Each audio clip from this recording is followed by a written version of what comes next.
자, 잘 쉬셨죠? 좀 개인적으로 강의할 때 첫 시간 제일 어렵더라고요. 눈높이를 모르니까. 근데 한번 다 훑어봤는데 공부하신 분이 반이 계시고 안 하신 분이 반이 계신 것 같네요. 잘못 봤나? 자, 어쨌든 이제 계속 보도록 하죠. 먼저 법률의 주요 이념이랑 목적이 나오는데 목적은 법률제 1조입니다. 1조가 과거에 18회 때 한번 출시한 적이 있는데 그 이후로는 잘 내질 않으니까 간단히 그냥 한번 읽어나 보고 넘어가도록 하죠.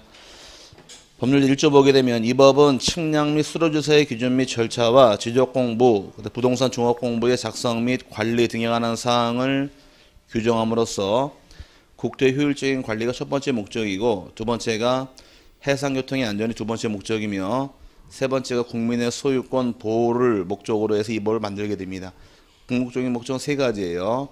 국토의 효율적인 관리가 있고 두 번째는 해상교통의 안전이 있으며 세 번째 국민의 소유권 보호의 기여함을 목적으로 한다 해서 한번 출시한 적이 있는데 뭐 또 나지 않을 테니까 가볍게 보시고요. 그다음 먼저 그 내용 중에서 지적 질문 한번 하시기를 지적 공부는 좀 전에 배워서 알겠습니다. 근데 부동산 종합 공부가 뭡니까? 한번 물어본 분 계신데 뒤에 배울 내용 좀 간단히 미리 설명드릴게요. 지적 공부가 몇 개 있다고 배우셨어요? 좀 전에 배우시기를 지적 공부가 전산까지 8개가 있더라 이렇게 아까 설명을 드렸었고 또 지적법에 해당하는 장부 8개가 있고 그 다음에 건축물에 대해서 건축법상 해당하는 장부도 존재합니다. 건축물 대장도 있고 그 다음에 또 뭐가 있을까?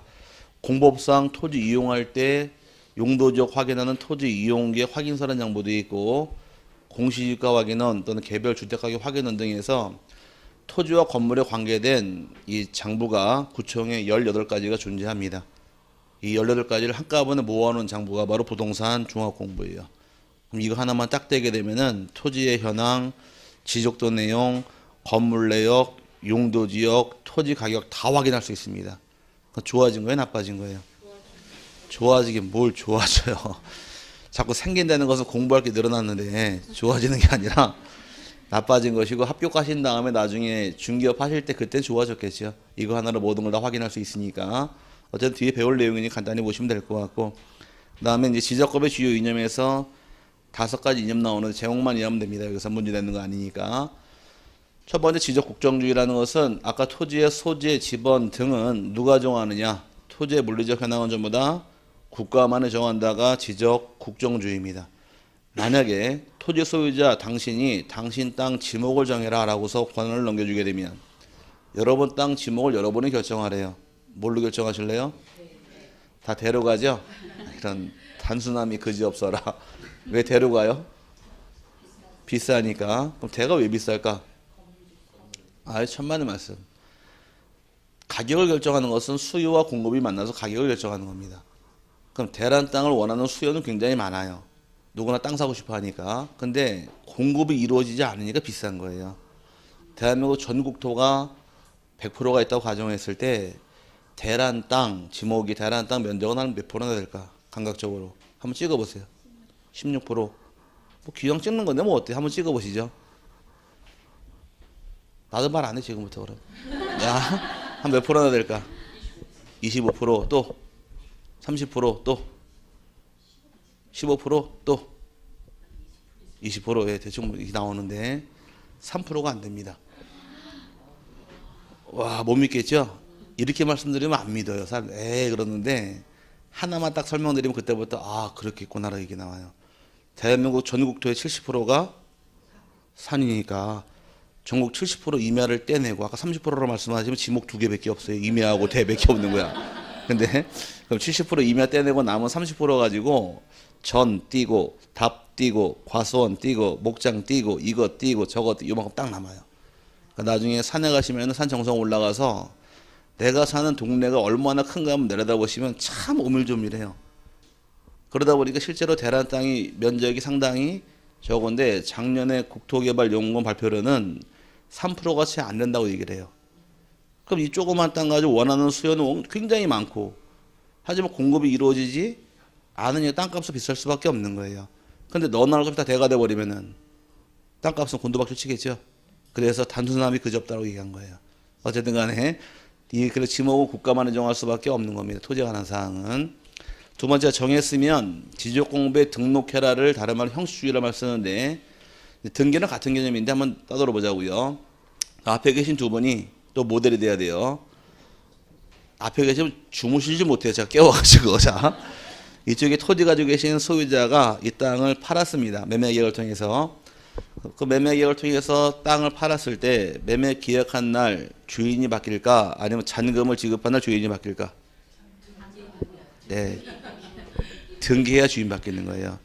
언제 주인 바뀐다고요? 등기란 거를 해야지 주인 바뀌는 겁니다.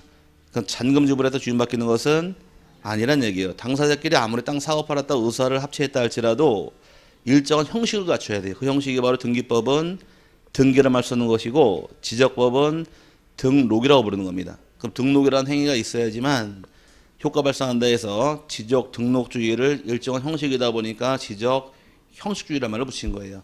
받점할 뜻이고 또 우리 법은 공시법이더라. 공시법이란 것은 공개 표시를 줄임말이 공시법이니까 등록한 사항을 일반인들에게 알려라가 세 번째 지적 공개주의가 적용이 되는 겁니다. 그다음 네 번째는 실질적 심사주의인데 아까 토지에 관한 사항, 소재, 지번, 지목, 면적, 경계, 좌표는 국가만에 정할 때, 이 정할 때에는 필히 나가서 조사하고 측량을 통해서 실제로 심사한 다음 등록해 주는 겁니다. 그래서 실질적 심사주의가 적용이 되고 아까 우리 지적제도 특징 배울 때 적극적 지적 기억나세요? 네. 토지 소유자에게 신청 의무를 주고서 신청 안 하게 되면 국가가 직권 등록해버리더라. 그 입법주의를 직권 등록주의에서 5개념이 만들어지는데 여기는 중개사 시험에서 1회 때 한번 낸 적이 있습니다. 1회 때 한번 나온 적이 있고 지금은 안 내니까 여기는 가볍게 제목 정도만 이해하시라는 얘기고요. 실제로 이제 여러분 공부 시작되는 부분은 용어 정의부터가 공부가 시작이 됩니다. 용어 정의만 잘 돼 있어도 지적법 30% 먹고 들어갑니다. 이 용어를 가지고 다 뒤에 써먹을 말이니까 굉장히 중요한 부분이에요. 먼저 지적 공부. 지적 공부란 토지대장, 임야대장, 공유지 연명부, 대지권 등록부, 지적도, 임야도 및 경계점, 좌표 등록부 등 지적 측량 등을 통하여 조사된 토지의 표시와 해당 토지의 소유자 등을 기록한 대장 및 도면을 말한다. 규정에서 의미를 잡는데 가로 안에 보니까 정보 처리 시스템을 통하여 기록, 저장된 것을 포함한다. 그래서 합의 8가지를 지적 공부라고 칭한 겁니다. 이건 한번 떠들었으니까 알 것이고요. 그 다음에 연속 지적도 올해 시험에 냈는데 연속 지적도란 지적 측량을 하지 아니하고 전산화된 지적도 및 임야도 파일을 이용하여 도면상 경계점들을 연결하여 작성한 도면으로서 중요한 말은 측량에 활용할 수 없는 도면을 말한다. 시험을 내게 되면 측량할 수 없다. 그게 시험에 나오는 겁니다. 이게 뭔 말이냐? 자, 내가 가진 땅이 이렇게 해서 10번 토지 전이라는 땅이 하나 있습니다. 밭이 하나 있는데 내 땅인데 이 내 땅에 등록되어 있는 지적도를 열어보니까 지적도가 2장에 걸쳐 있습니다. 이 땅이 너무 크다 보니까 여기 5번 도면, 6번 도면에 같이 나와요. 2장이. 그럼 예전에는 이 땅 지적도를 확인하려고 그러면 5번 지적도와 6번 지적도를 같이 띄어서 2장을 띄어서 붙여봤습니다. 내가. 그래야지 이 땅 확인할 수 있으니까. 근데 지금은 전산 처리되어 있으니까 요거를 같이 연속해서 떼줘버려요. 연속해 떼주게 되면 2장 도면 안에 내 땅이 어디 위치에 있는가 확인할 수가 있겠네요. 이런 지적도를 뭐라고 부르더라? 연속 지적도인데 여러 장을 같이 떼주려고 하면 작게 축소가 들어가니까 이 땅은 측량하라고 준 건 아니고 측량을 할 수 없는 지적도이며 나중에 토지 경계나 확인하라고 생김새 확인하라고 준 지적도인 거지 측량이 활용할 수 없는 지적도를 연속 지적도라고 부릅니다. 이게 26회 때 출제했어요. 나올 거 짐작은 했습니다. 왜? 2014년도에 추가된 용어다 보니까 내긴 낼 텐데 안 냈거든요. 그래서 올해 출제했습니다. 그래서 참고하시되 중요한 말은 측량에 활용할 수 있는 거 없는 거? 없는 겁니다. 올해 시험 뭐라고 나왔느냐? 연속 지적도에 등록된 경계점을 지상에 복원하기 위해서 측량을 하는 경우 맞는 말 틀린 말? 틀린 말 측량할 수 없으니까 그래서 여기 답이 된 것이 기출문제니까 맥이 되는 것은 여러 장 같이 대주는 게 맥이 되는 게 아니라 이게 맥이에요. 측량할 수 없다. 요거 하나 기억하고 넘어가시고 그 다음에 부동산 종합공부라는 것이 나오는데 부동산 종합공부란 토지 표시와 소유재에 관한 사항 그 다음에 건축물의 표시와 소유재에 관한 사항 토지 이용 및 규제에 관한 사항 부동산 가격에 관한 사항 등 부동산에 관한 종합정보를 정보관리 체계를 통하여 기록, 저장한 것을 말한다 해서 아까 금방 설명드리기를 토지에 관한 장부, 건물에 관한 장부, 토지이용 계획 규제, 그 다음에 가격 등 총 18가지 지적공부, 건축물에 관한 장부를 모아놓은 공부가 부동산 종합공부입니다. 요거는 2014년도에 이제 처음 만들어지면서 작년 문제 2문제를 출제를 합니다. 근데 올해는 안 낼 수밖에 없겠죠. 장 2문제를 냈으니까. 어쨌든 중요한 내용이 되고요.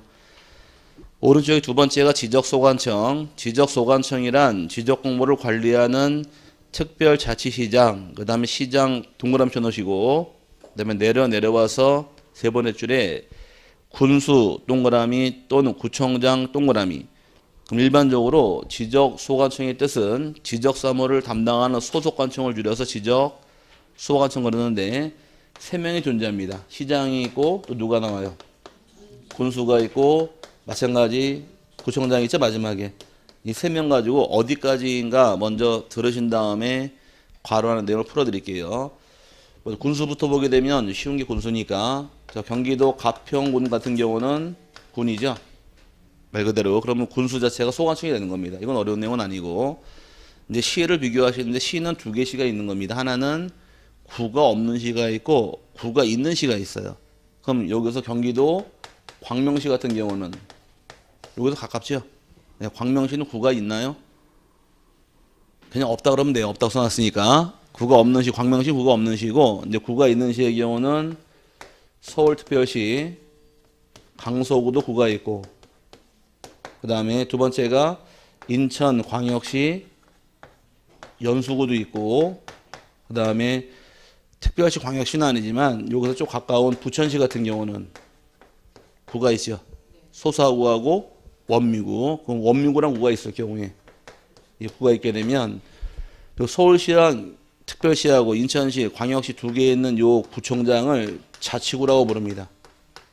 여기 자치구가 아니에요. 자치구란 얘기는 구청장을 투표로 뽑은 지역, 그 다음에 또 이 지역 내에서 재산세를 누가 징수하느냐. 서울시는 강서구청장이 재산세를 부과 징수하게 되어 있습니다. 인천시도 연수구가 없게 되어 있어요. 그럼 자기 살림할 수 있는 단체를 자치구라고 부르는 반면에 부천시가 광역시는 아니잖아요. 그럼 부천시는 부천시장의 재산세를 과세하게 되어 있는 겁니다. 그럼 연수구는 자기 살림할 수가 없다라는 것이 차이점인데 그럼 광역시까지만이 자치구가 되고 여기 자치구가 아니에요. 그럴 경우에 이제 소관청의 범위는 여기는 시가 구가 있나요? 여기부터 봐야 돼요. 쓰는 게 중요한 게 알면 쓸 필요 없으니까. 모르는 거는 백날 써도 몰라요. 여기 온 목적이 뭐예요? 쓰려고 왔어요? 들으려고 왔어요? 그럼 들으면 되는 거예요. 들어도 나중에 책을 볼 때 이게 이 내용이구나 알면 되는 거지 그거를 써서 하는 건 아니란 얘기예요. 처음에는 쓰는 게 잘하는 게 아니라 듣고서 나중에 책을 볼 때 이게 뭔 말이다라고 아시면 성공하는 거예요. 그걸 다 들어서 하는 건 아니기 때문에 써서 모르면은 쓸 필요도 없는 거예요. 그럼 쓰세요. 쓸 필요 없어요. 그냥 맨 처음에 들을 때 이거 다 버릴 책이니까 나중에 1월달 받은 책에다 열심히 쓰시고 뭔가 알아들을 때 지금 말도 모르는데 신나게 써봐야 집에 가면은 내 글씨 맞는데 쓴 기억도 없고 이게 뭔 뜻이지 그러고서 못 알아보니까 잘 들으시란 얘기예요. 그럼 여기는 구가 없고 여기는 구가 있지요. 구가 없는 경우는 말 그대로 시장이 소관청이 되는 것이고 구가 있는 경우는 시장은 다 소관청이 아니고 구청장이 소관청이 되는 겁니다. 요걸 세분화로 오시면 되는 거예요. 구는 군수가 소관청이 되고 어떤 시라 할지라도 구가 있는 경우는 구청장이 소관청이지 시장은 소관청에서 제외되는 겁니다. 오케이? 그러면 성남시 분당구는 누가 소관청이 되는 거예요? 분당구가 소관청이 되는 것이고 성남시는 소관청이 아니란 겁니다. 그럼 구가 있으면 누가 소관청? 구청장이 소관청이니 시장은 소관청에서 제외되는 겁니다. 그럴 경우 여기는 특별시 광역시로만 쓰는데 여기는 광역시가 아니잖아요. 근데 구가 있죠? 구가 있는 시를 법에서는 뭐라고 부르느냐? 대도시라고 부릅니다. 대도시. 그럼 대도시란 얘기는 인구가 50만 이상부터 구가 만들어지기 시작을 해요. 그럼 인구 50만이라는 얘기는 대도시다 보니까 나중에 공부할 때 대도시 시장의 승인받아라 이 말에 따라 붙습니다. 그럼 대도시란 얘기는 광역시는 아니지만 구가 있는 시의 시장을 뭐라고 부른다? 대도시라고 부르는 거예요. 이렇게 풀고 가시되 어쨌든 요 두 개를 비교하시는 것이 공부예요. 일단은 구가 없는 시는 누가 소관청이고 시장이 소관청이고 구가 있는 경우는 구청장이 소관청이지 시장은 소관청에서 제외된다. 이제 이거 가지고 그 시장 괄호 안에 붙은 걸 읽어보자고요. 그럼 시장은 어디까지냐? 괄호 안에 제주특별자치도 설치 및 국제자유도시 조성을 위한 특별법 제15조 제2항에 따른 행정시의 시장을 포함하며 행정시장도 소관청이라는 얘기인데 행정시라는 건 모르면 할까 또. 자, 제주도 가게 되면 시가 두 개가 있습니다. 제주시하고 서귀포시. 그 제주시장, 서귀포시장은 투표를 뽑는 적이 아니에요. 도지에서 임명한 시장이 제주시장하고 서귀포시장입니다. 그럼 제주시는 자치시가 아니란 얘기예요. 투표를 뽑은 적이 아니다 보니까 행정시라고 부르는 겁니다. 행정시장도 시장이니까 포함이 되는 것이고, 그 다음에 지방자치법 제3조 제3항에 따라 자치구가 아닌 구를 도는 시의 시장은 제외한다. 이 말은 여기 칠판에서 구가 있는 경우 누가 소관청이에요? 구청장이 소관청이니까 시장은 소관청에서 제외되는 거예요. 이 뜻이에요. 안다스탠드? 구가 있으면 누가 소관청? 구청장이 소관청이니까 시장은 소관청이 아니란 얘기예요. 안다스탠드? 알면 돼요, 여기선. 근데 마지막에 구청장 보니까 자치구가 아닌 구의 구청장을 포함한다 해서 자치구든 아니든 구청장이 소관청이 되는 겁니다. 그럼 요거만 비교하시면 되는 거예요. 시는 두 개가 있더라. 구가 없는 시, 구가 있는 시. 구가 없는 시는 누가 소관청이고 시장이 소관청이고 어떤 시라 할지라도 구가 있을 때에는 구청장이 소관청이지 시장은 소관청이 아닌데 요거만 이해하시면 되는 겁니다. 그 다음에 세 번째가 토지의 표시. 이건 외우셔야 돼요. 나중엔 토지의 표시라 하면 지적공부의 토지의 소재, 지번, 지목, 면적, 경계 또는 좌표를 등록한 것을 말한다 해서 6가지를 토지의 표시라고 부르고 굉장히 중요합니다. 이건 나중에 한번 써먹을 테니까 반드시 나중에 암기해 두셔야 돼요. 토지 표시란 말이 나오게 되면 줄줄이 따라 붙어야 됩니다. 소재, 지번, 지목, 면적, 경계, 좌표까지를 토지 표시라고 부르더라. 그 다음에 네 번째가 필지. 필지라 하면 하나의 지번이 붙는 토지의 등록 단위를 말한다 해서 필지라는 것은 토지의 단위가 필지가 됩니다. 사람은 어떻게 세요? 셀 때. 한 명, 두 명 세죠? 제주도에서 말을 셀 때는 한 필, 두 필 세고 토지를 세는 단위가 필지입니다. 한 필, 두 필 세는데 또 한 번 질문하시기를 한 분이 그 필지 크기는 제한이 있나요? 물어보시더라고. 사람을 한 명, 두 명 셀 때 등치 큰 사람도 나보지 말고 그냥 등치 큰 사람도 한 사람이고 삐쩍 말아서 한 사람이고 나이 연세 많으신 분도 한 사람이고 어린애도 한 사람이니까 한 사람의 개념은 제한이 없듯이 필지 규모의 제한은 없는 거예요. 그냥 토지로 딱 묶여 있는 것이 필지다 이렇게 이해하시면 될 것이고, 그 다음에 5번의 지번. 지번이란 필지마다 부여하여 지적공부에 등록한 번호를 말한다. 지번은 토지에 붙이는 번호를 지번 그럽니다. 지번은 사람의 뭐랑 똑같을까? 토지는 지번으로 구별을 해요. 제가 여러분에게 제 소개할 때 안녕하십니까 강승구라고 얘기했지 586 개떼라고 얘기 안 했잖아요. 아닌가? 그럼 지번은 사람의 이름과 똑같은 역할을 하는 겁니다. 그럼 사람은 뭘로 구별하시고 이름으로, 토지는 지번으로 구별하는데, 그러면요 번지는 또 뭘까요? 지번과 번지의 차이점. 지번을 거꾸로 하니까 번지를 엎어치니까 지번. 그래서 2013년까지는 지번과 번지가 똑같이 썼습니다. 지번 이꼬르 번지를 이용했었는데 2014년부터는 지번과 번지 달라집니다. 달라져서 지번은 토지에 붙이는 번호를 지번이라고 부르고 번지는 주소예요. 달라지는데 우리나라는 지번 체계를 갖고 있는 게 우리나라의 차이점이었었는데 우리나라만 지번을 씁니다. 근데 전 세계가 뭘 쓰느냐? 주소 쓸 때 도로명 주소를 사용해요. 전 세계가. 그러다 보니까 우리나라만 유일하게 화곡동 50번 이렇게 지번책을 갖고 있었는데 일본이건 중국이건 전 세계가 쓰는 것이 도로명 주소입니다. 그래서 저 미국 가면은 자본 몰려 있는 그 도시 그 거리 하나 있죠? 미국의 경제 중심지 스트리트. 이게 참 대화가 안 되네 이거. 그럼 스트리트라만 쓰잖아요. 월가 이렇게 얘기를 하는데 그 미국은 전부 다 이거를 써요. 근데 우리나라만 이걸 쓰고 있다 보니까 세계 집어넣기 해서 압력이 들어옵니다. 한 전 세계 3개월 내치 글로벌어를 치는데 왜 니네나만 이걸 쓰느냐 그래가지고서 도로명지도 써라 그래서 안 쓸 수 없어 쓰게 돼 있는데, 그러다 보니까 이걸 갑자기 확 바꿔버리면은 혼란 초래할 테니까 나눠서 토지 지번은 그대로 사용을 하고 주소는 도로명으로 사용하라고 이렇게 책 2원을 만들어 놓은 거예요. 근데 우리는 뭐가 편해요? 이게 편하죠? 아닌가? 왜 이게 편하고 이게 불편할까? 쓰던 거니까. 식사 뭘로 하세요? 오른팔 왼팔. 오른팔로 밥 드시고 젓가락도 오른팔로 하시는데 오늘부터 왼팔로 젓가락질 하래요. 이게 될까 이게? 그러니까 부자연스러우니까 이게 안 맞는 우리한테는. 근데 나중에 이걸 알면은 정말 편해요. 물어볼 필요도 없이 이렇게 해서 이 도로명 이렇게 쓴 거 있죠? 요거만 딱 보면 다 찾아가요. 이게 오히려 편해요. 알고 난 사람은. 근데 우리가 안 써봤기 때문에 아직 그 몰라서 그런데, 심지어는 외국인한테 예를 들어 화곡동 50번지란 집원을 주고 그 다음에 무슨 로 몇 번지 집원 준 다음에 찾아와라고서 딱 서울역에서 줬습니다. 집원을 찾아오라고 게스트하우스에 찾아오라고 테스트를 한번 해봤더니만은 얘한테 30분 걸렸어요. 찾아오는데. 걔네 쓰는 거니까 이 제도를. 얘는 4시간 만에 찾아왔습니다. 물어서. 이건 걔네 나라 쓰는 게 아니고 걔네도 이게 부자연스럽고 우리도 이게 부자연스러울 수밖에 없지만 앞으로는 이걸로 갈 수밖에 없어요. 그래야지만 세계화가 만들어지니까. 그래서 전 세계가 다 이걸 쓰는 거예요. 우리나라도 이제 이원화 체계로 같이 가는데 어쨌든 간 이렇게 바뀌면서 머리 아픈 사람 한 사람 있죠? 택배.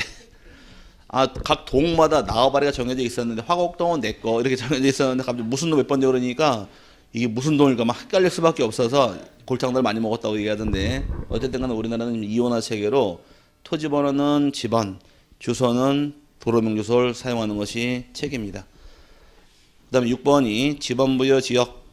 지번부여 지역이란 지번을 부여하는 단위 지역으로서 동리 또는 이에 준하는 지역을 말한다 규정하는데, 우리가 지번을 부여할 당시에는 동이나 리 단위로 부여합니다. 화곡동, 화곡동끼리 부여하고 목동, 목동끼리 부여하다 보니까 도시지역은 동 단위가 되는 것이고 시골지역은 리 단위로 지번을 따로따로 부여하는 것이 내용이 됩니다. 그 다음에 7번째가 지목.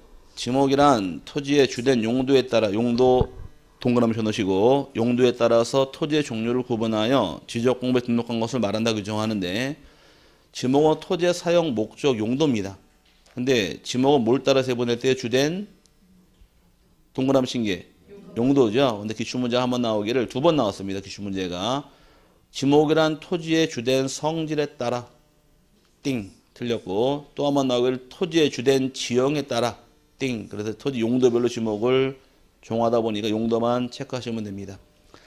그 다음에 8번째가 좌표. 좌표라 하면 지적 측량 기준점 또는 경계점의 위치를 평면, 직각, 종이연선 수치로 표시한 것을 말한다 규정하는데, 우리 좌표라고 칭하는 것은 학교 다닐 당시 배우시기를 X그래프, Y그래프 그린 다음에 한 점을 찍을 때 여기를 X, Y 좌표라고 부릅니다. 여기 X그래프, Y가 있을 경우에 요걸 좌표라는 걸 표현하는데, 요거 여기까지는 아시죠? 근데 요거를 말로 바꿔라요. 말로 바꾸게 되면 지금 보시는 좌표가 평면인가요? 입체인가요? 평면. 평면이고 XY가 만난 것이 직각으로 만났고, 그 다음에 Y축이 종, X축이 횡이니까 평면, 직각, 종횡, 수치란 말이 만들어진 것이에요. 말이 어려운 게 아니라 두 글자씩 끊어가면 돼요. 지금 보시는 좌표는 평면이다 입체다? 평면이고 XY 만난 게 직각으로 만났고 Y축을 종, X축이 횡이만 한 점 이뤘으니까 종, 횡, 수치를 좌표라고 부르는 겁니다. 이건 말로 떠들어 보시면 돼요. 평면이고 손으로 여기는 수화가 들어가야 돼. 평면이고 XY 만난 게 직각으로 만났고 종선이 만나서 한 점 이뤘기 때문에 평면, 직각, 종횡, 수치를 좌표라고 부르는 겁니다. 별거 아니죠? 어려웠나? 용어만 잘 풀면 돼요. 용어만. 그래서 평면, 직각, 종횡, 수치를 좌표라고 부릅니다. 그 다음에 9번째 경계점. 여기 좀 어려운데, 경계점이라 하면 필지를 구획하는 선의 굴곡점으로서 선의 굴곡점 동그라미 쳐넣으시고 지적도 임야대 도의 형태로 등록하거나 경계점 좌표 등록부에 좌표 동그라미 좌표 형태로 등록되는 점을 말한다 규정하는데 우리가 흔히 경계점이라고 칭하는 점은 두 개가 있습니다. 하나는 선의 굴곡점이나 점이 있고 또 하나가 XY 좌표라는 것이 있대요. 두 개를 경계점이라고 부릅니다. 경계점은 몇 개가 있대요? 두 개. 자꾸 떠들어야 돼요. 용어가 좀 생소하다 보니까 이게 뭐 떠들어야지 말이 부드럽게 넘어가지 들을 때는 이래 알 것 같아요. 돌아서면 나중에 너 경계점 알아? 짝꿍한테 물어봤더니 짝꿍하는 말 나도 몰라. 근데 왜 가만히 있어? 쪽팔리잖아. 그러지 마시고 자꾸 떠들어야 돼요. 경계점은 종류가 몇 개가 있더라? 뭐하고 뭐? 선의 굴곡점하고 좌표가 있는데 요거는 이제 뭔 말인가 풀면 되는 거예요. 예쁜 땅이 하나가 있습니다. 10번 대란 잘생긴 땅이 있는데 이 땅에 선이 꺾이는 굴곡점이라고 불리는 게 몇 개가 있을까? 4개가 있겠죠. 꺾이는 점이. 이 꺾이는 점을 다른 말로 선의 굴곡점이라고 부르는 것이고 그 다음에 그럼 이 땅을 XY 좌표 그린 다음에 좌표 찍을 겁니다. 몇 개 찍으면 될까? 4개 찍으면 되겠죠. 그래서 1점, 2점, 3점, 4점 찍은 거 요 XY 좌표도 경계점이라고 부르는 거예요.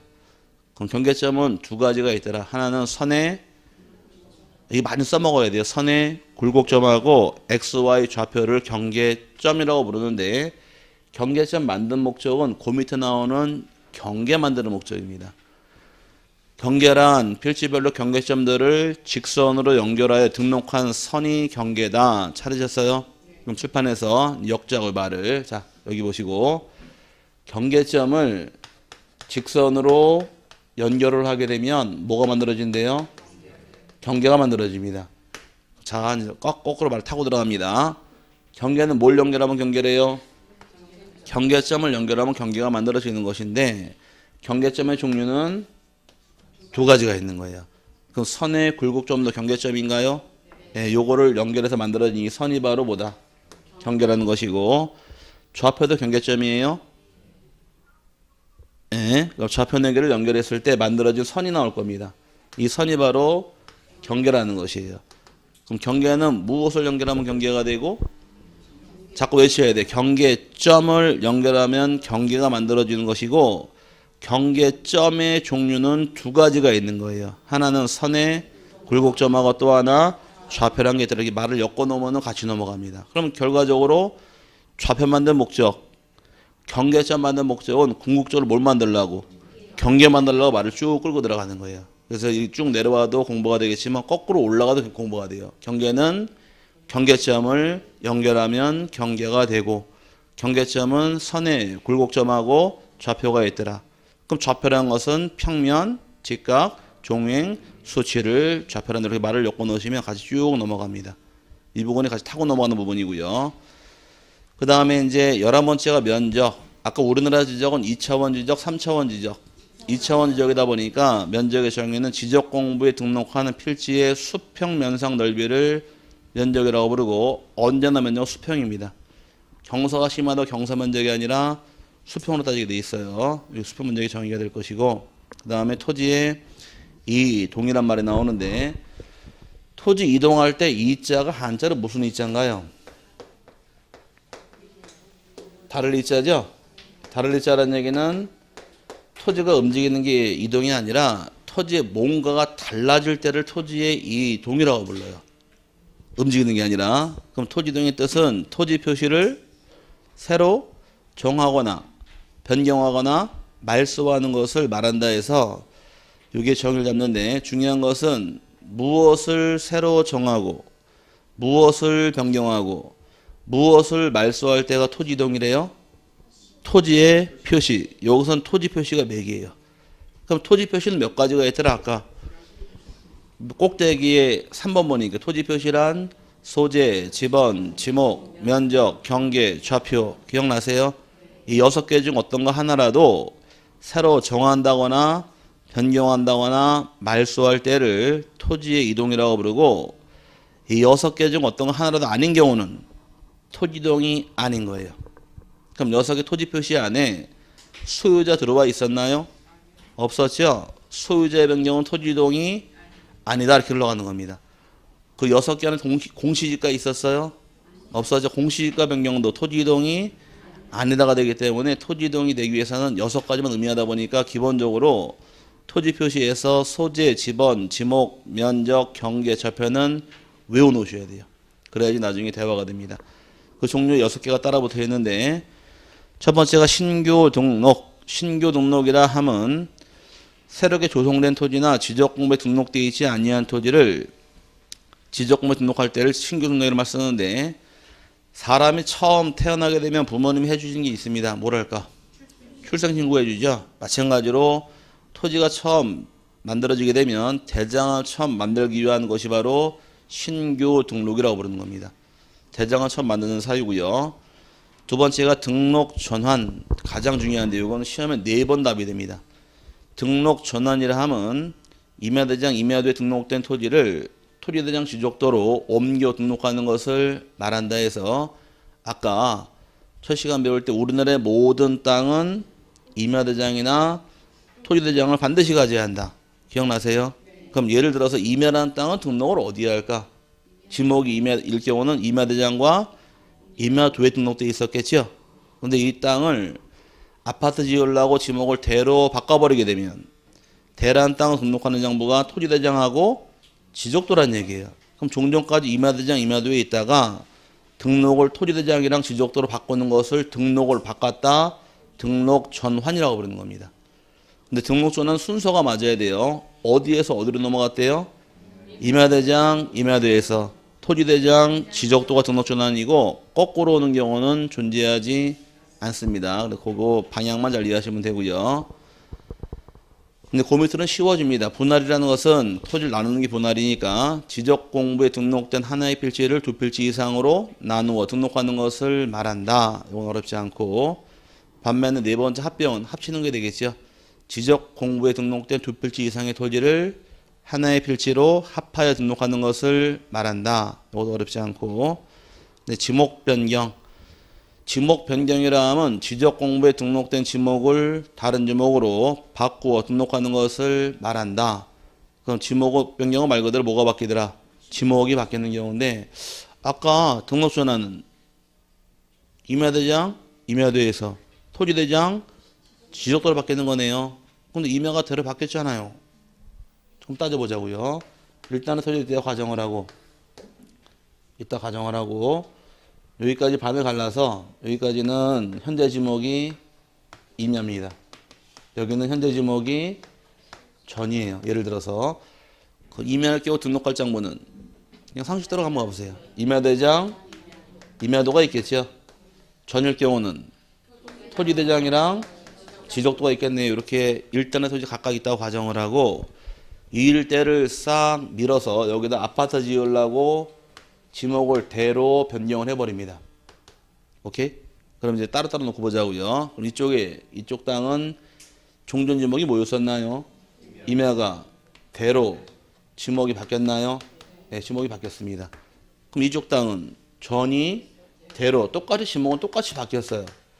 지목은 똑같이 바뀌었는데 이 대란 땅이 등록될 장부는 토지 대장하고 지적도입니다. 대란 땅은 그럼 이쪽 땅의 경우는 임야가 대로 바뀌게 되면 지목 하나 바뀌어서 끝날 게 아니란 겁니다. 지금. 그럼 여기는 종전에 뭐가 있었어요? 임야대장, 임야도에서 대장이 토지대장 지적도로 바뀌어줘야 되죠. 그럼 지목도 바뀌고 대장도 바뀌고 도면 다 바뀌는 이 포괄적인 사유를 뭐라고 부르느냐? 등록 전환이라고 부르는 것이고 이쪽에서는 지목은 바뀌었지만 대장 바뀌어요? 안 바뀌죠? 도면 바뀌어요? 안 바뀌잖아. 그럼 동일한 대장상에서 지목 하나 딸랑 바뀔 때를 뭐라고 부르느냐? 얘를 지목 변경이라고 부르는 겁니다. 그래서 표현상으로 등록 전환 시의 경우는 지목 변경을 수반한다 이렇게 표현을 해요. 이 과정상이 다 포함되어 있기 때문에. 그럼 이제 표현상으로 지목도 바뀌고 원칙적으로 대장, 도면 다 바뀌는 경우를 뭐라고 부르고 등록 전환이라고 부르는 것이고 동일한 대장상에서 지목만 딸랑 바뀔 때를 지목 변경이라고 불러서 두 개를 구별하는 겁니다. 구별할 수 있겠어요? 네, 나중에 다 뒤에 배울 내용이니까 가볍게 말해도 될 것 같아요.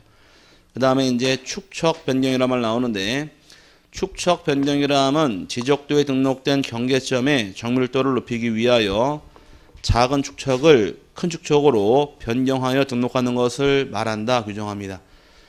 아까 도면이 몇 개 있었나요? 도면 그러면은 지적도와 임야도가 있었죠. 이 두 개 중에서 축척 변경 대상이 되는 도면은 지적도만 대상입니다. 여기 임야도로만 껴들어오면 안 돼요. 그럼 지적도만 나와 있죠. 그럼 지적도만 대상으로 해서 작은 축척을 큰 거로 바꿀 때가 축척 변경입니다. 이따가 아니면 다음 주에 배울 내용인데 축척이 예를 들어서 500분의 1 축척이 있다고 가정을 하고 1000분의 1 축척이 있다고 가정할 경우에 500분의 1, 1000분의 1, 500이 대축척일까 1000이 대축척일까? 분명히 하나가 대축척이 하나는 소축척입니다. 500이 대축척, 1000이 대축척. 잘 모르면 쓴 거 보고 읽으세요. 답 써놨으니까. 예. 대축척은 얘가 대축척이 되는 겁니다. 아니 왜 그러지? 2분의 3, 3분의 1, 2분의 1, 3분의 1에서 어떤 게 더 커요? 숫자가? 이게 더 크죠? 그래서 피자 한 쪽을 먹어라. 둘이. 그럼 반씩 먹으면 되겠네요. 셋이 먹어라 그러면 3분의 1쪽 먹어야겠네. 근데 더 크게 먹는 건 여기 더 크다 보니까 분모가 작을수록 축척은 대축척이 되는 겁니다. 그럼 축척은 이렇게는 바뀌어도 이렇게 바뀌는 경우는 없어요. 그래서 말을 바짝 줄이게 되면 축척 변경은 지적도를 작은 거에서 큰 거로 갈 때가 축척 변경을 이렇게 이해하시면 될 겁니다. 여기까지 용어는 다 뒤에 써먹고 응용할 용어니까 반드시 잘 세분하시고 마지막 남은 용어가 넘어가서 지적 측량 그러는데 자, 지적 측량이란 토지를 지적 공부에 등록하거나 지적 공부에 등록된 경계점을 지상에 복원하기 위하여 필지의 경계 동그라미 좌표 동그라미 면적 동그라미 경계 좌표 면적을 정하는 측량을 말하며 중요한 것은 이 경계 좌표 면적이 중요한 겁니다. 근데 앞으로 계속 나올 말이 측량을 통해 얻는 결과는 세 가지가 있습니다. 경계, 좌표, 면적을 구하는데 뒤에 가면 갈수록 경계 어떻게 정합니까? 방법을 물어봐요. 경계 어떻게 정하는데요? 그러면 측량 이 말이 나와야 되고 좌표 어떻게 정합니까? 측량. 면적 어떻게 정합니까? 측량. 이 말이 나오면 쉬워집니다. 그래서 경계, 면적, 좌표는 어떻게 구하더라?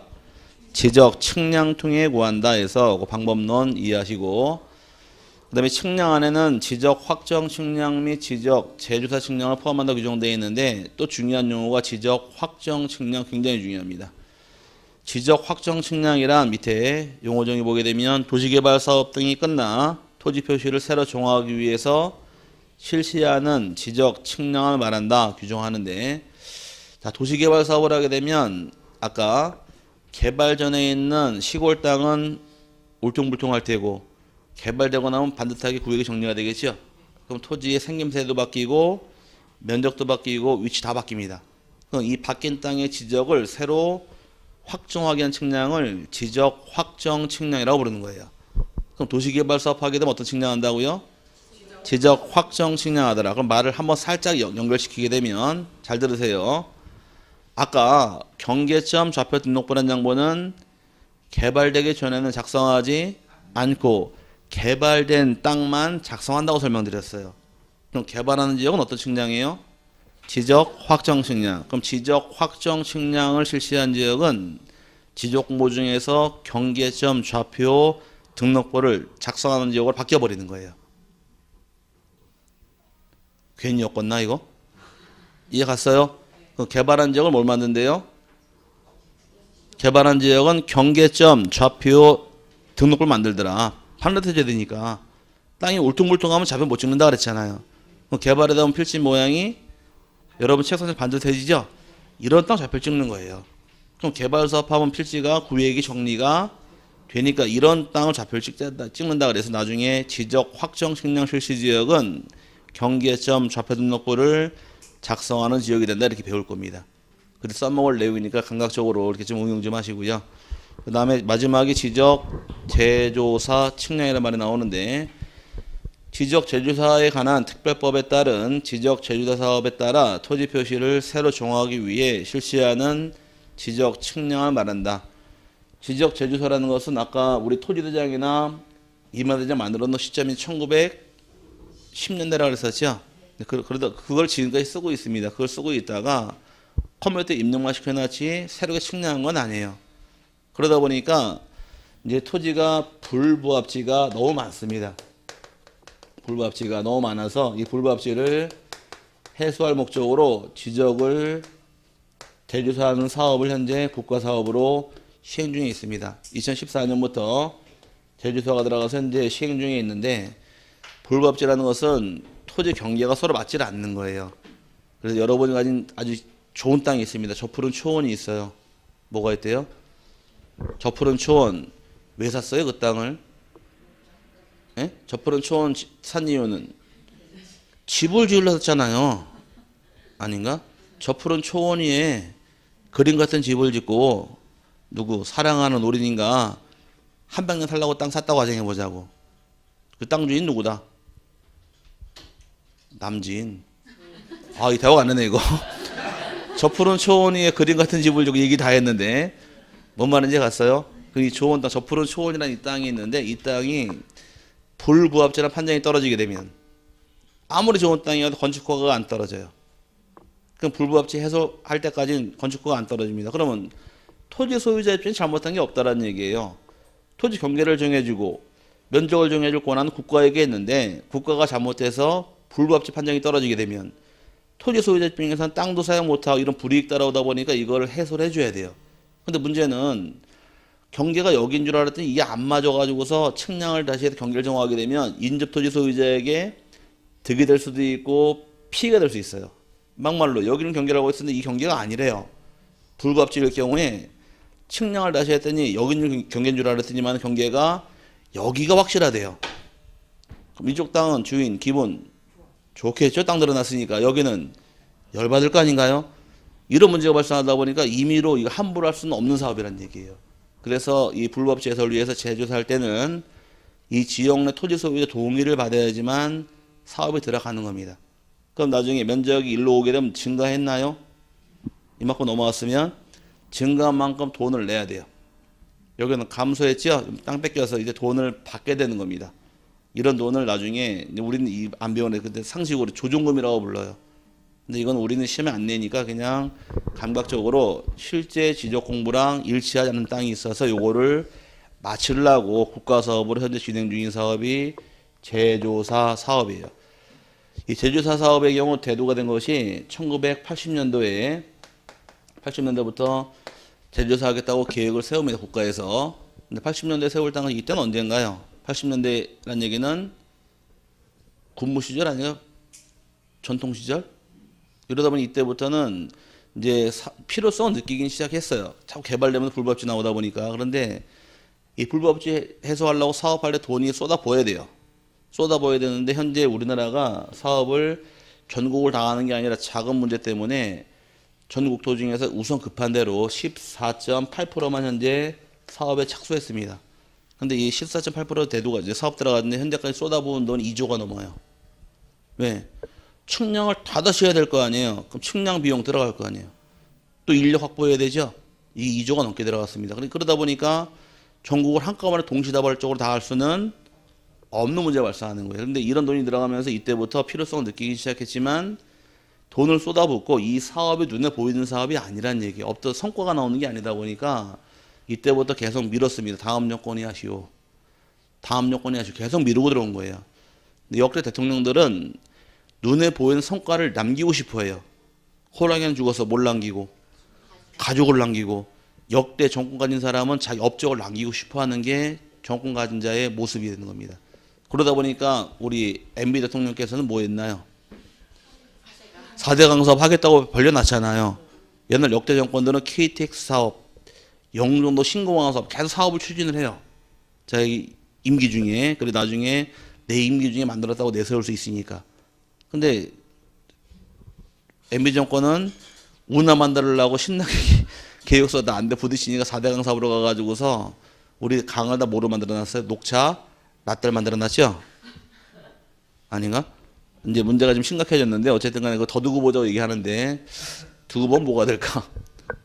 물감도 될까 싶은데 어쨌든 간에 그런 성과를 내고 싶은 게 역대 정권이다 보니까 이 사업 밀었던 겁니다. 밀어서 더 이상 이제 미룰 수 없으니까 박근혜 정권에서 이제 결국 손을 내가지고 작년부터 사업에 진행 중인 것이 이 사업인데 우리 집에 나오는 것은 아니에요. 그냥 나오는 게 한 지번 나왔던 게 작년에 지적을 제조사할 때 실시하는 측량을 지적 제조사 측량이라 한다. 한 점이 딱 나왔어요. 그거 외에는 뭐 이런 내용은 내지 않으니까 그냥 상식으로 제조사 왜 하더라? 불부합지 해소 목적이 있다 정도만 이해하시면 될 겁니다. 큰 이건 상식으로만 이해하세요. 나중에 뉴스 나올 때 지적 제조사 사업을 현재 진행 중에 있는데 이 말 나올 때 저기 뭔 말인지 알아들어야 되니까 그렇게 이해하실 부분이고 여기까지 용어입니다. 용어 정리가 잘 돼 있으면 뒤에 가서 많이 도움되니까 용어는 꼼꼼하게 정리할수록 큰 도움이 돼요. 그 다음에 세 번째 토지에 등록해서 먼저 나온 것이 1번의 토지 등록이라는 말 따라붙는데 다 모든 토지를 지적공모 등록하라고 설명을 드렸는데 이 등록할 때 먼저 읽어보니까 1번이 국토교통부 장관은 모든 토지에 대하여 필지마다 소재, 지번, 지목, 면적, 경계좌표를 조사 측량하여 지적공모에 등록하여야 한다. 찾으셨어요? 그럼 토지를 최초로 등록하는 권한은 누구한테 있느냐? 최초 등록은 국토교통부 장관에게 있는 권한이고 대상 토지는 모든 토지에 대해서 등록해야 될 권한이 국토부 장관에게 존재합니다. 그럼 등록을 최초로 한 건 누구고? 국장이고 이제 그 밑에 2번이 또 문제인데 2번은 지적공부에 등록하는 지번, 지목, 면적, 경계, 좌표는 토지 이동이 있을 때 토지 이동은 아까 종류가 신규 등록, 등록 전환, 분할 합병 등이 발생했을 때에는 토지 소유자 신청을 받아 지적소관청이 결정한다. 다만 신청이 없으면 지적소관청이 직권으로 조사 측량하여 결정할 수 있다. 찾았나요? 여기 보자고 이제. 그럼 최초 등록은 누가 했대요? 국장이 하고 등록한 이후에 토지 이동이 발생하게 되면 토지 이동은 아까 종류가 뭐 신규 등록, 등록 전환, 분할 등이 생기는 경우 이런 경우 발생하게 되면 이 토지 이동은 누가 어디로 신청하래요? 토지 소유자가 지적 소관청에 신청하는 것이 원칙이고 신청받은 소관청이 결정하는 게 원칙이 되겠지만 신청하지 않았을 때에는 소관청이 직권으로 정리할 수도 있다를 규정하는 겁니다. 그럼 이제 직권으로 할 경우 수립하는 계획이 있는데 수립하는 계획을 뭐라고 부르느냐? 그 밑에 나와 있는 것이 토지 이동 현황 조사 계획이라고 부릅니다. 여기까지가 이제 처음에 지적과 시작인데 양이 많나요 적나요? 여기서 요거 지금 양 이게 많아요. 줄 몇 줄 된다고 한번 해보겠다는 거야. 자, 몇 줄 안 되죠? 여기서 몇 문제나 나왔을까? 기출 문제가 놀라는 게 당연하겠죠. 시작이다 보니까 여기를 많이 냈습니다. 내는 것은 다른 게 문제가 아니라 최초 등록은 누가 한대요? 국장이 하는 겁니다. 근데 그 이후에 등록권은 누구한테 있대요? 소관청. 다르니까 문제가 되는 거예요. 공부할 때 만약에 얘도 국장이면 문제가 안 돼요. 똑같은 권한이 있으면. 다르니까 문제가 되는 거예요. 공부를 잘하는 사람은 뭐를 캐치하느냐? 다른 걸 캐치를 해요. 항상 다른 게 문제고 그게 답이니까. 똑같은 내용이지만 틀린 게 있어요. 그걸 가지고 문제를 내는 게 제가 문제 내는 범위인 거지 똑같은 건 문제가 다 안 되는 겁니다. 그럼 최초 등록은 누가 하셨고? 국장이 했고 그 이후에 토지 이동, 분할합병 등이 발생하면 누가 결정하더라? 지적 소관청이 하다 보니까 이게 달라서 문제가 출제가 되고 또 직권을 때 수립하는 계획을 뭐라고 불러요? 토지 이동 현황 조사 계획이란다. 여기까지 해서 6문제 출제한 적이 있으니까 나중에 좀 3분에 들어갈 겁니다. 지금은 용어 정리 이 정도만 봐놓고 넘어가시면 큰 차이가 없고요. 그 다음에 이제 필지란 것이 나오는데 밑에 등록해서 필지란 건 아까 하나의 대통령령이 정하는 바에 따라 등록한 토지가 필지란 말 쓰고 토지의 등록 단위가 필지라고 설명드렸습니다. 우리 흔히 하나의 필지라고 칭하는 것은 필지가 되게 한 조건은 6가지 조건에 충족을 해야지 필지라고 부릅니다. 하나의 필지라는 것은 먼저 지번부여지역이 동일해야 돼요. 지번부여지역 동일하다는 얘기는 아까 지번은 동이나 리 단위로 부여하더라. 그럼 같은 동, 같은 리가 하나의 필지라는 얘기고 동이나 리가 다른 경우는 하나의 필지로 볼 수는 없습니다. 화곡동에 있다거나 또는 저 화곡동에 있는 거와 신월동에 있는 토지는 두 개가, 신정동에 있는 건 두 개가 하나의 필지로 볼 수는 없다의 동이 같아야 됩니다.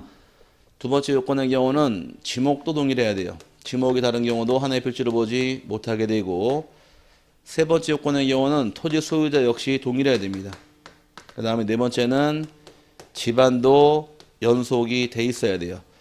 집안 연속이라는 얘기는 우리 강의실이 하나의 필지로 이렇게 전이 있다 가정하고, 이걸로 보자고. 전이 이렇게 있어 하나의 필지인데 이 가운데로 도로가 뻥 뚫려 버립니다. 이렇게 도로가 뚫려 버리게 되면 도로를 통해 이쪽 땅이랑 이쪽 땅의 집안이 도로를 때 단절돼 버렸죠. 이런 경우는 이쪽 땅이랑 이쪽 땅 같이 하나의 필지로 볼 수는 없다라는 것이, 집안도 연속이 돼 있어야 할 것이고, 그 다음에 다섯 번째 요건의 경우는 지적도 임야도의 축척도 같아야 할 것이며, 마지막이 등기 여부까지 동일해야 됩니다. 자, 그럼 등기 여부 동일하다는 얘기는 등기가 돼 있어야 한다, 돼 있지 않아야 한다? 돼 있어야 한다. 그 지문은 틀린 말이에요. 등기가 돼 있으면 등기 돼 있는 것도 하나의 필지라는 얘기고, 등기가 안 돼 있으면 미등기도 하나의 필지로 인정을 해주는데, 단 등기된 땅과 미등기 땅을 같이 일필지로 볼 수는 없다요. 여기 그 뜻인데, 우리나라의 모든 땅은 아까 토지대장이나 임야대장이 반드시 있다고 설명을 드렸어요. 그럼 우리나라의 모든 토지가 등기부가 반드시 있을까? 따져보면 되겠네요. 아까 한강은 토지예요? 네, 한강은 토지대장이 있습니다. 모든 땅은 대장 다 있다 그랬으니까. 아시겠죠? 그럼 한강은 누구 땅이에요? 국가 땅. 그 어려운 걸 어떻게 알았어요? 한강이 국가 거라는 거를. 그 국가 비밀인데 어떻게 알았어요? 뭘 봐야 알아요? 딱 보면 알아요, 그냥. 네, 그런 건 등기부를 둘 필요가 없는 거예요. 등기는 국가 소유부동산 원칙이 등기하지 않는 게 원칙입니다. 등기 안 해도 누구 건지 알 수 있으니까. 이해 갔어요?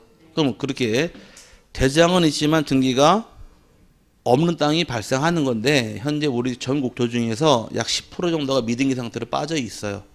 그럼 등기된 땅도 있고 미등기 땅도 있죠. 같이 일필지로 볼 수는 없다라는 겁니다. 그럼 반대로 미등기 토지도 하나의 필지가 될 수 있다 없다? 있다라는 얘기예요. 그래서 등기됐으면 등기된 것도 하나의 필지이고 미등기도 하나의 필지로 인정해 주는데 같이 볼 수는 없다. 이 요건이 등기 여부 동일하는 것이지 등기된 것만 따지는 거 아닙니다. 그럼 이 조건을 갖추면 뭘로 보겠다? 하나의 필지로 인정을 해 주겠다요. 이거 시험에 낼까요? 안 내요. 이건 너무 쉬워서. 아, 이거는 누가 틀릴까? 이걸 내면은 다 맞히겠지. 그러니까 이거는 나중에 한번 써먹긴 써먹는데 언제 써먹느냐? 아까 합병의 뜻이 뭔가요? 합병은 두 필지를 합쳐서 하나의 필지라는 합병이었었죠. 그러면 하나의 필지가 될 수 있어야지만 합병한단 말이 나오는 거예요. 그죠? 그럼 하나의 필지가 될 수 있어야지만 합병한다. 그럼 합병하려고 마음먹은 경우는 합병하기 위해서는 10가지 요건을 충족해야 돼요. 합병하려는 조건이 있어요. 10개 통과해야지 합병을 하는데 그중에 6개가 이거예요. 그럼 나중에 10가지 요건 중에서 몇 개만 공부하시면 돼. 4개만 따라 띄면 그때 한번 써먹을 거지 이 자체로 시험에 내지는 않아요. 너무 쉬워서. 그럼 여기까지 유입의 성립 요건이고, 그 밑에 따라 붙은 것이 양입지란 말이 나옵니다. 오늘 양입지까지 배울 텐데 이번 시간은 양입지란 땅이 무엇이냐, 여기 또 보시고 말을 푸른 다음에 잡아드릴게요. 하나의 필지가 되기 위한 조건은 지목이 같을 것 그랬습니다. 지목이 만약에 다른 경우는 하나의 필지로 볼 수 없겠지요. 그죠? 어긋나게 되면. 근데 문제는 지목이 다르지만 하나의 필지로 보기 위해서 만든 땅이 양입지란 땅이에요. 양입지란 땅은 뜻이 주된 토지에 편입이 되는 조그만 종된 토지를 양입지라고 부릅니다. 그럼 양입지란 개념은 예를 들어서 아파트 단지 안에 이렇게 해서 단지가 있고 101동, 102동 건물이 서 있고 이렇게 조그맣게 단지 안에 도로가 있습니다. 도로가 있을 경우에 지목 분류를 하게 되면 아파트 대지의 경우 지목은 뭐다? 지목은 대라고 부릅니다. 대. 지목 따질 때는 대지가 아니라 한 글자로 대예요. 이따 마지막 시간 배우겠지만 대지란 것은 건축법상 용어지 지적법상 용어가 아니에요. 대지란 말 쓰지 마시고 앞으로 지목은 뭐다? 대 이렇게 이해하시고. 그러면 아파트 안에 도로가 있죠? 그럼 지목이 같아야 달라요? 다르잖아요. 하나의 필지가 될 수가 없는데 이 도로가 존재하는 이유가 뭐냐예요. 일반인 단위라고 만들어 놓은 거예요. 단지 내 입주민 편하려고 만들어 놓은 거예요. 편한 거 만든 거지 일반인 통행하라고 만든 건 아니죠. 그럼 이 땅은 이 땅이 편익을 위해 설치한 도로다 보니까 지목을 따져보게 되면 도로로 나오는 게 아니라 전부 다 대로 나와버립니다. 그럼 도로로 볼 만한 땅이 있지만 도로로 분류하지 않고 이 땅은 뭘로 인정해버리겠대요? 대로 편입돼 버리는 겁니다. 이 편입되는 조그만 땅을 양입지라고 부르는 거예요.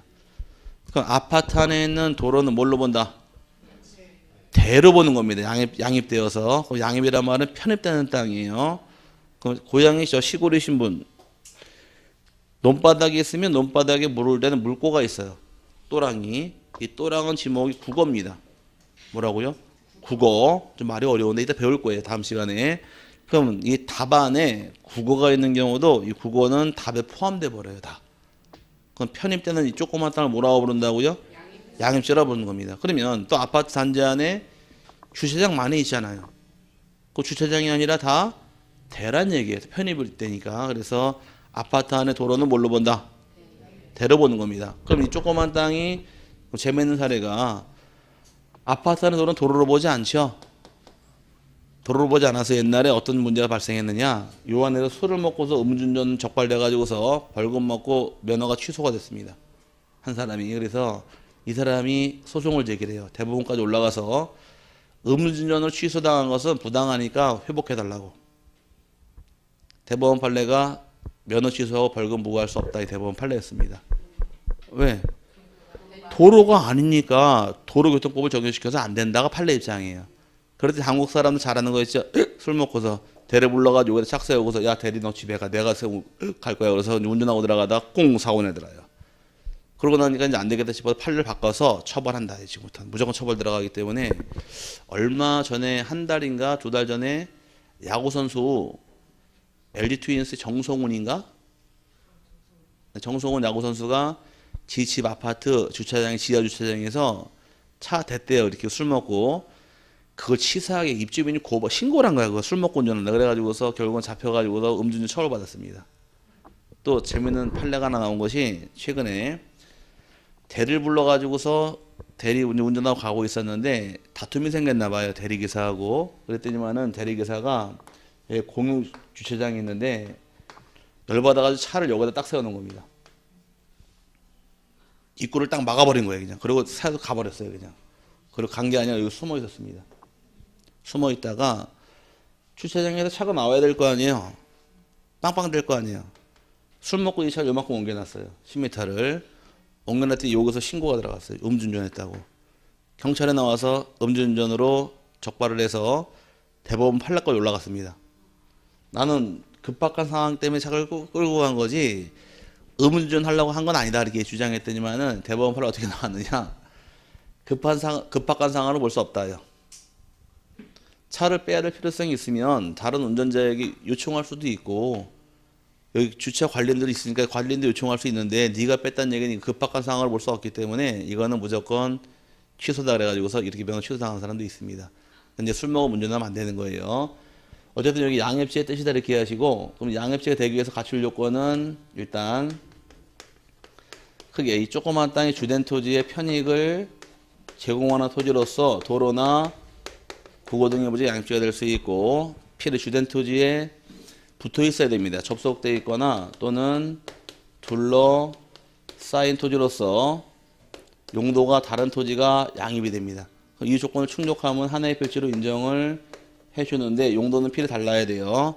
왜? 대와 도로 다른 경우 하나의 필지로 보다 보니까 이 조건을 하나의 필지로 인정해준다 이렇게 이해하시고 다만 이 조건을 갖췄다 할지라도 양입할 수 없는 제한 사유가 세 가지가 빠지는데 이 세 가지를 기억하는 게 사실 공부예요. 나중에는 일단 종된 땅이 세 가지를 피해가야 됩니다. 종된 땅이 대인 경우는 양입할 수가 없어요. 대는 별도의 지목 됩니다. 여러분이 가진 땅이 과수원이 있고 요만큼의 대가 있대요. 과수원이 비싸요? 대가 비싸요? 대가 비싸죠? 이 땅을 저에게 팔을 때 비싼 땅을 싼 땅에 합치실 거예요? 이건 아닐 거 아니에요. 그럼 비싼 건 따로 가야 되니까 대는 별도로 대로 가는 겁니다. 이따 풀어드릴 내용이고 두 번째 요건의 경우는 종된 토지가 주된 토지 면적의 10%를 초과하는 경우 양입할 수가 없답니다. 그럼 10%까지만 양입이 되고 10%를 넘어서는 경우도 하나의 필지로 인정해 버리는 거예요. 그럼 우리 강의실에 1000평이란 토지가 있을 경우에 1000제곱미터 있을 경우에 얼마까지만 100까지만 양입되는 거예요. 101부터는 별도로 분류하는 겁니다. 10%까지 양입시키게 되고 독립적으로 330제곱미터를 초과하는 경우도 양입시킬 수 없다는데 이건 평수로 따지니까 100평이죠. 100평까지 양입시키게 됩니다. 시험을 내는 건 이걸 물어보는 게 문제인데 지금 이 세부적인 사항 외울 건 아니니까 처음에서는 이것만 기억하시면 돼요. 나중에 많이 써먹을 말이니까 이건 나중에 풀립니다. 양입지라는 건 어떤 토지를 의미하는 거예요? 편입되는 조그만 땅을 양입지란다 이렇게 자꾸 넘어가시면 첫 단추에서 용어 정리 끝나는 겁니다. 이 세부적인 사항은 1월 달쯤에 외우셔도 상관은 없어요. 일단 용어 양입지 정도만 이해하시면 될 것 같고 잠깐 쉬신 다음에 오른쪽에 71페이지 등록사항 지번서부터 다시 보도록 하지요.